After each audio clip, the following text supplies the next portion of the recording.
Autre fait marquant de ce journal, nos coutumes et mœurs sont de plus en plus menacées par le contact avec le monde extérieur.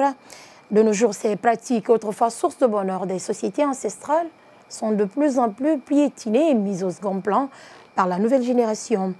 Une situation qui préoccupe plus d'un à la ville natale du père de l'indépendance guinéenne. Notre correspondant Moussa Touré s'est intéressé à ce sujet. Suivez. C'est une triste réalité qui n'est malheureusement pas propre uniquement à la préfecture de Farana. Partout à travers la Guinée, les coutumes et mœurs ancestrales disparaissent progressivement sous les yeux impuissants des aînés.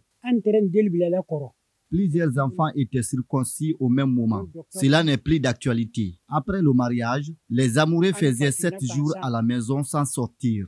Quand tu dois faire un baptême, tu dois forcément envoyer les colas. Les mariages, c'était les colas. Mais aujourd'hui, par exemple, on envoie les bonbons à la place des colas. Pourtant, ces coutumes et mœurs contribuaient autrefois à la stabilité du cadre de vie des habitants de Farana. L'hospitalité africaine. Parce que ces coutumes et mœurs avaient pour vocation l'entraide, le renforcement des relations humaines basées sur le respect mutuel. De nos jours, rares sont ceux qui font recours à ces pratiques ancestrales. Certaines personnes pensent savoir d'où est parti l'abandon de ces coutumes et mœurs. Je peux dire la démocratie. Les parents n'ont plus le temps pour les enfants, pour les éduquer.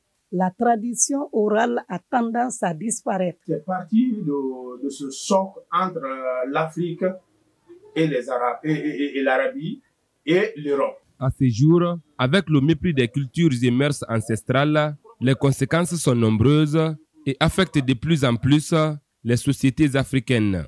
Au dire d'autres interlocuteurs, l'heure est grave à l'allure où vont les choses.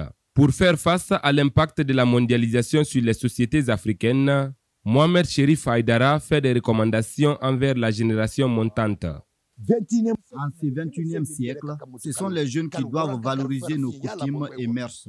Ce sont les acquis de nos ancêtres.